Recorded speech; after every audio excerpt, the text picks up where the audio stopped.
Hi friends, welcome to Haasini house. இன்னைக்கு நாம சமைக்க போறது சிக்கன் மசாலா. ரொம்ப டேஸ்டியான சிக்கன் மசாலா. எப்படி செய்யறதுன்னு பார்க்கலாமா? ரொம்ப சிம்பிள் ப்ரொசீஜர் தான். இதை நீங்க ஃபாலோ பண்றது ரொம்ப ஈஸி. ஒரு பல்லாரி வெங்காயத்தை சின்ன சின்னதா இப்படி கட் பண்ணி வச்சிங்க. ஒரு தக்காளி, பெரிய தக்காளி எடுத்து அதையும் சின்ன சின்னதா கட் பண்ணி வச்சிங்க. கொத்தமல்லி தழை இந்த மாதிரி கட் பண்ணி வச்சிங்க. ஒரு பெரிய பல்லாரி எடுத்து இந்த மாதிரி அரைச்சி வச்சிங்க. ஒரு பெரிய தக்காளியையும் இந்த மாதிரி அரைச்சி வச்சிங்க. அப்புறம் இஞ்சி பூண்டு விழுது இந்த மாதிரி அரைச்சிங்க. நான் 1 கிலோ சிக்கனுக்காக இந்த இன்கிரீடியன்ஸ்லாம் எடுத்து வச்சிருக்கேன். சிக்கனை நல்லா வாஷ் பண்ணி வச்சுங்க. அப்புறம் 1 ஸ்பூன் கரம் மசாலா, 1 ஸ்பூன் மஞ்சத்தூள், 1 ஸ்பூன் மிளகாய்த்தூள், தேவையான அளவு உப்பு, நான் 1 ஸ்பூன் எடுத்து வச்சிருக்கேன். தேவையான அளவு எண்ணெய். ஒரு பாத்திரத்தை அடுப்பில் வச்சு பற்ற வச்சுங்க. பாத்திரம் சூடானதும் அதில் ஒரு 3 ஸ்பூன் எண்ணெய் விட்டுங்க. எண்ணெய் சூடானதும் இந்த வெங்காயத்தை சேர்த்துங்க.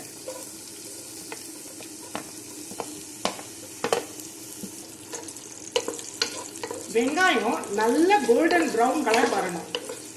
அப்படி வந்தாதான் சிக்கன் நல்ல டேஸ்டா இருக்கும் சாப்பிட்றதுக்கு.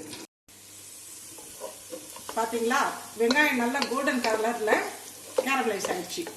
இது கேரமலைஸ் ஆனோடனே இந்த தக்காளியை சேர்த்துக்கணும்.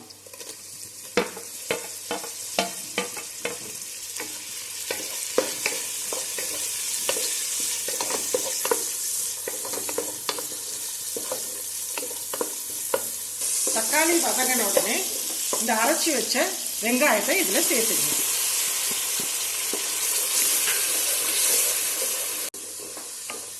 அரைச்சி வச்ச இஞ்சி பூண்டை சேர்த்துங்க.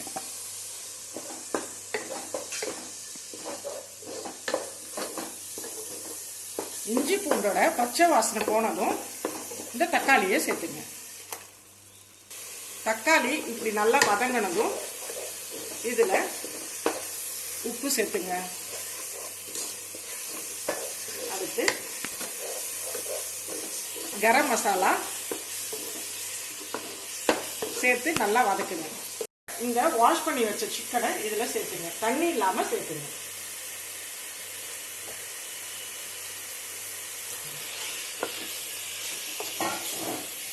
இதை நல்லா ஒரு வதக்குங்க.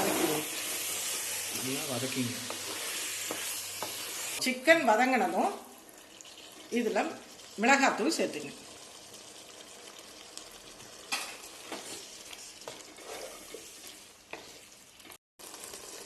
இதுல தண்ணியே சேர்க்கக்கூடாது, ஏன்னா சிக்கனே நிறைய தண்ணி விடும்.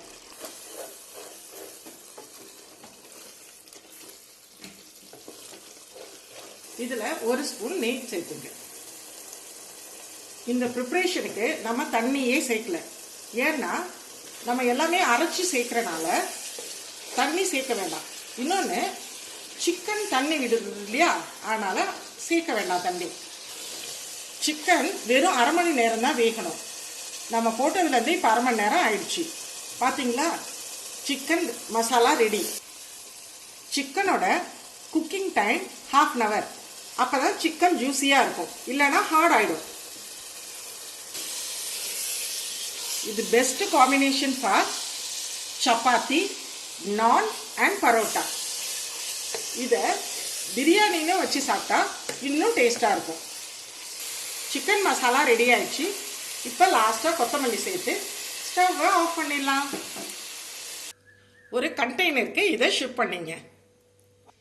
இந்த வீடியோ உங்களுக்கு பிடிச்சிருந்தா லைக் பண்ணுங்க, ஷேர் பண்ணுங்க, ஹாசினி ஹவுஸ்க்கு சப்ஸ்கிரைப் பண்ணுங்க. தேங்க்யூ.